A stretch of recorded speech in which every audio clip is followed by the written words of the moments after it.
Halo semuanya, selamat datang kembali di video analisa harian XAUUSD bersama Mandana. Ini adalah analisa harian XAUUSD pada hari ini, tanggal 4 Juni 2024. Seperti biasa, jika kalian semua suka dengan videonya, jangan lupa like dulu videonya, subscribe bagi belum subscribe, hidupkan lonceng, dan di-share ke yang lain. Oke, update sedikit untuk yang sudah terjadi kemarin, ya. Untuk dari segi berita kemarin, ternyata data yang keluar itu, wah luar biasa jelek ya. Walaupun di sini ada final manufacturing PMI, di sini hasilnya bagus 51,3, tetapi dari segi index manager ataupun ISM manufacturing PMI di sini hasilnya di bawah 50 ya, di angka 48,7, bahkan ini di bawah dari data sebelumnya. Makanya itu kalau kalian lihat semua pergerakan yang ada indeks dolarnya kemarin itu memang luar biasa, langsung terbang ya, nggak pakai obat, nggak ada obat, langsung terbang semua. Untuk hari ini kita ada satu berita, yaitu tentang data JOLTS job opening nanti malam.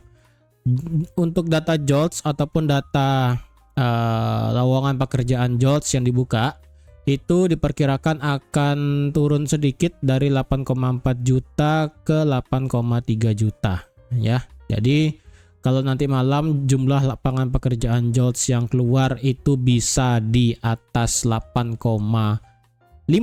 itu akan menjadi trigger menguatnya USD.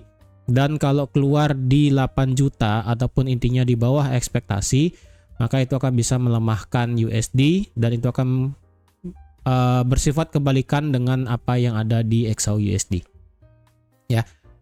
Oke, untuk secara teknikal, ingat kemarin sudah saya breakdown dari segi time frame monthly ya.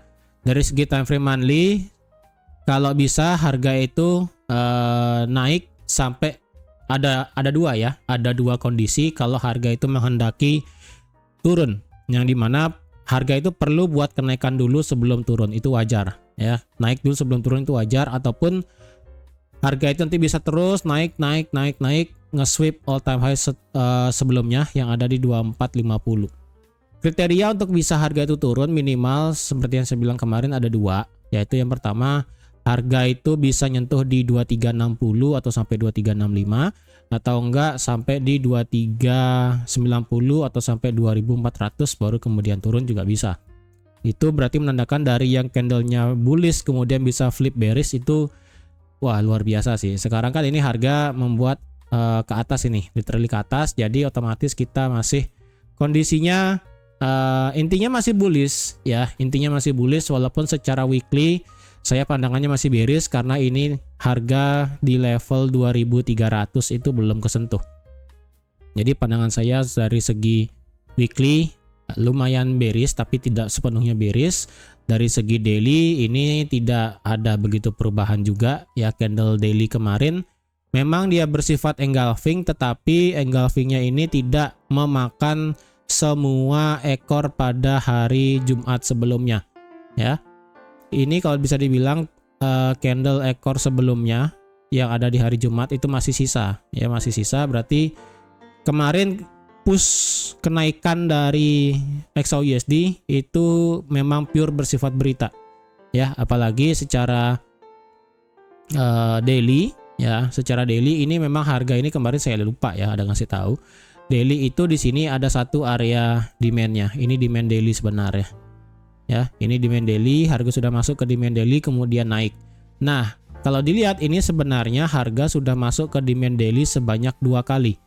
Yang pertama di hari Jumat, makanya ketika harga turun sampai 2320 kemudian dipentalin naik lagi. Kemudian ketika harga kemarin dibawa turun lebih jauh sampai ke 2314, harga didorong naik. Kalau sekarang so far ini pantulan dari demand daily yang ada di 2312 lah let's say ya, sampai di 2312 ini pantulannya itu belum menunjukkan pantulan yang signifikan bisa membuat kenaikan lebih tinggi ya. Belum bisa harga itu membuat lebih tinggi, itu so far belum ada, karena harga masih ke cap juga sampai ke supply H4 kemarin di sini ya kan. Ini supply belum dilewati juga. Walaupun ini pantulan demand daily, tapi pantulan demand daily-nya ini belum bisa melewati 2370 yang dimana ada supply H4 di sini. Jadi kalau kalian consider ini untuk memakai ini sebagai area demand juga nggak masalah. Ya, kalau saya pribadi sih cukup di 2303 sampai 2291 yang dimana itu adalah area demand di H4. Untuk trend line-nya kemarin kan sudah di break ya, dari segi trend line H4 itu sudah di break. Trend line di break, kemudian harga berusaha untuk di drop ke bawah. Tapi karena ada news kemarin ya, dan news juga itu memberikan data yang jelek bagi USD, sehingga ini trend line-nya sudah tidak di respect lagi oleh market. Bahkan daily pun sudah tidak di respect lagi oleh market. Ya, kalau misalnya lihat ini trend line-nya sudah tidak di respect oleh market, jadi sebaiknya trend line-nya ini di delete aja supaya kalian tidak bingung ya, supaya kalian tidak bias ini mau kemana sebenarnya harganya. Untuk dari segi H4 di sini ada satu satu bentuk yang saya consider menarik. Ya, menarik. Menariknya adalah kalau dilihat dari segi H4 ini ya, walaupun kelihatannya harga itu setiap didorong naik itu pasti dibawa turun, setiap harga didorong naik itu selalu dibawa turun, tetapi penurunannya ya, jarak antar penurunan itu terlalu pendek. Ya, kalau kalian lihat ini jarak penurunannya itu tidak terlalu besar dibandingkan dengan jarak penurunan jarak penurunan itu lebih pendek dibandingkan dengan jarak kenaikan. Maksudnya adalah ini kan harganya ini naik ya kan, dari sini sampai sini ini kan range-nya segini ya, kemudian ini dibuat turun, ketika dibuat turun range-nya cuma segini, kemudian dibuat naik range-nya lumayan tinggi, kemudian dibuat turun ini range-nya juga pendek. Jadi kalau dilihat ini setiap harga itu turun langsung seketika didorong naik lagi, jadi harga itu tidak sempat membuat wave turun lebih jauh. Ibaratnya kayak walaupun harga itu didorong naik dan dibanting turun, bantingan turun ini itu hanya bersifat sementara. Karena kalau di H4 ini jujur saya baru ngelihat ada seperti falling wedge. Ya. Saya melihat seperti ada falling wedge di sini di H4 yang dimana kalian bisa pakai juga kalau kalian ingin pakai ya. Nih, saya pribadi ini ngelihatnya ada falling wedge di H4. Makanya saya bilang ini setiap harga membuat kenaikan dan dibanting turun, bantingan turunnya ini itu tidak terlalu lebar. Jarak bantingannya itu tidak terlalu lebar. Makanya kalau kalian lihat juga ini saya ngelihatnya ini seperti ada falling wedge di H4 ya. Jika demikian berarti memang harga ini kalau mau bisa naik ke atas berarti ada dua konfirmasi ya.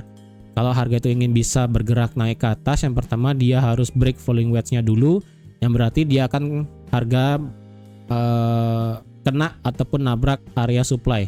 Ini area supply sudah tidak fresh ya, area supply sudah tidak fresh. Walaupun tidak fresh, ingat pantulan itu pasti ada ya. Entah dia akan nabrak sampai sini kemudian turun dulu kemudian dia break naik bisa ya, karena di sini juga ada satu supply H4 juga di sini. Nih, sini juga ada satu supply H4 juga. Yang ada di harga bisa saya kasih itu di 238. Ini sebagai support become resistannya. Oke, 2380 aja lah ya. Ini 2380 sebagai resistannya. Bisa juga seperti ini. Ya, dia naik nabrak supply H4 tapi dia break dari falling wedge, kemudian dia retest falling wedge-nya. Itu juga bisa memberikan sinyal harga bisa bergerak lebih tinggi naik mengejar 2380. Kalau dilihat apakah ini akan harga bisa break ya, bisa aja ya, tinggal tunggu aja kalau kalian ingin buy.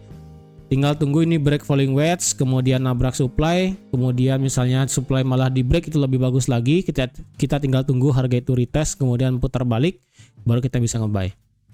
Kalau dengan demikian berarti kita bisa ambil posisi buy. Ya, jika memang harga ini menghendaki untuk naik ya. Kalau tidak bisa, yang dimana harga ini akan bisa terus membuat penurunan dan mungkin akan kena area demand dulu, mungkin ya. Karena kan di 2312 ini belum disentuh. Ya, support yang ada di 2312 ini belum disentuh, jadi bisa aja harga itu membuat penurunan dulu ya. Kemudian membuat ekor sampai 2312, dipantulin lumayan tinggi. Dan jika demikian ini harga bisa bergerak naik, break falling wedge. Ini bisa baru naik ke atas. Bisa juga seperti itu. Ya, dia mengejar dulu area demand-nya terdekat yang di 2311 ya. Ini area demand terdekatnya ini di 2312, 2310 ini ya. Dia turun dulu, membuat ekor seperti ini, rejection, kemudian engulfing, kemudian baru dia harga bergerak naik. Bisa juga kayak gitu. Itu untuk jangka panjangnya, ingat masih dalam kondisi buy jangka panjangnya. Untuk jangka pendek, ini kita masih bisa nge-sell ya. Jangka pendek kita masih bisa nge-sell. Kalau dilihat bisa nggak sell sekarang? Kalau dilihat bisa nggak sell sekarang? Rada telat sih ya. Apalagi di sini kita punya satu candle yang nggak punya ekor. Ini di atas sudah clear ya, candle yang nggak punya ekor itu sudah clear, sisa cuma lagi satu yang ada di 2365. Yang di atas 2365 dan yang terdekat di bawah sekarang itu ada di opening price pada saat news kemarin. Ya, pada saat news kemarin ini candle langsung lompat akibat tidak ada akibat data yang cukup buruk. Ini harga di 2333 atau enggak di 2334 lah ya, bisa kalian lihat juga. Itu bisa menjadi consider ambil posisi buy juga di sana. Ya. Kalau ambil posisi sell sekarang bisa, sebenarnya sih sudah telat. Ini di M15 kita ada satu area, bukan area sih. Ini di M15 ada yang namanya bearish engulfing. Dan ini harga sudah terlanjur turun sekarang. Ya, di H1 ini juga tidak ada konfirmasi. Di H1 kalau nggak kelihatan di H1 ya, di M30, M15.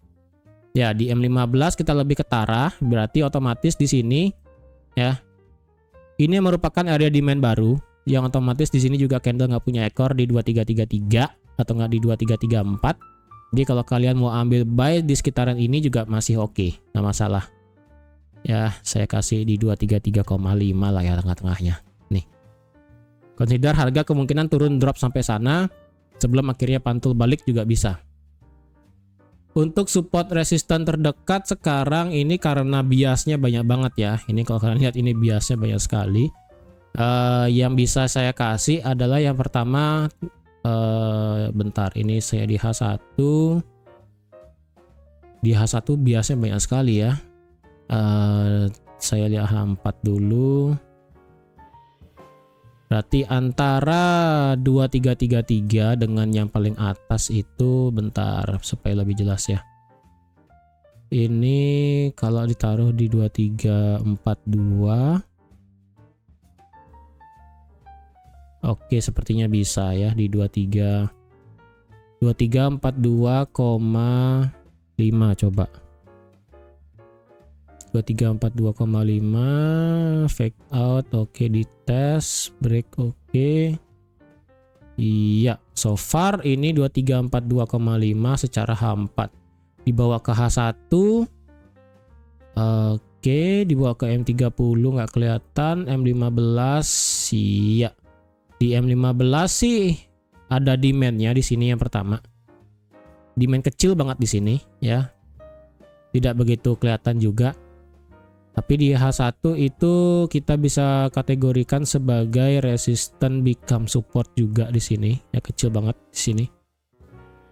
Ya, ini kategorinya walaupun biasnya banyak juga di sini ya, tidak terlalu bagus biasnya. Kalau di H1 dengan menggunakan candle terakhir ya, nggak perlu lihat sampai ke belakang. Saya rasa itu bisa dengan seperti ini sih. Wah, bentar, ini banyak banget ini gininya biasnya. Kalau saya pakai di sini 2342 cobalah ya. 2342. Oke. Ya, walaupun di 2342 ini rada bias ya. Kenapa biasnya? Ini yang pertama. Kemudian ini biasnya. Ini sedikit bias ya. Jadi kalau kalian lihat, walaupun candle H1 tutup di bawah 2342, hati-hati, historinya ini pernah terjadi beberapa kali error ya, walaupun beberapa kali juga di respect oleh market ya. Ini di respect, ini di respect, ini di respect market juga. Ini ketika dia break panjang harga langsung drop. Ini ketika dia tadi malam ini breakout ke atas harga kemudian naik. Jadi kalau dilihat dari 1 2 3 4 5 6 kali itu benar. Yang salah itu ada 1 2 3 4 ya, berarti chance-nya 6 banding 4 sih ya. 6 banding 4, 6 nya benar, 4-nya salah. Jadi kalau kalian ambil di 2342 bisa, tapi perlu hati-hati ya. Kalau bisa sih antara benar-benar clear di bawah 2342, dan kalau misalnya retestnya itu malah balik lagi di atas 2342, hati-hati sih. Ya, takutnya kejadian kayak kemarin di sini, dia break di bawah 2342 tapi retestnya balik lagi di atas 2342. Nah, itu bahaya. Ya, kecuali mungkin yang bisa saya kasih adalah ini. Dia break di bawah 2342, retest sedikit. Ya, retest sedikit di bawah 2342 juga, kemudian harga itu turun. Berhenti di 2342, kemudian di sini turun. Oke, benar berarti. Jadi hati-hati ya. Di 2342 ini saya tidak rekomendasikan kalau kalian ingin entry di 2342 sebenarnya. Kalau kalian ingin sell di 2342 juga pun saya tidak rekomend di sini untuk nge-sell juga sebenarnya ya. Saya lebih prefer kalau kalian ingin nge-sell itu di bawah bentar, kalau di bawah 2333 sebentar, coba saya cari dulu.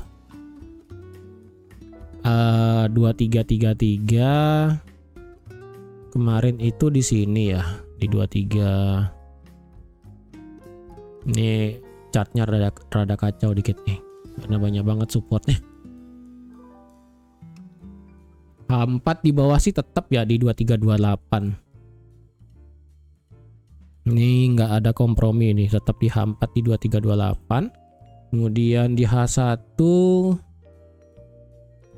nggak ada. Di M3 lihat ya, ini biasanya gede sekali ini ya, biasanya gede sekali. Jadi kalau dilihat bisa sampai 2330. M30 sih nggak kelihatan ya.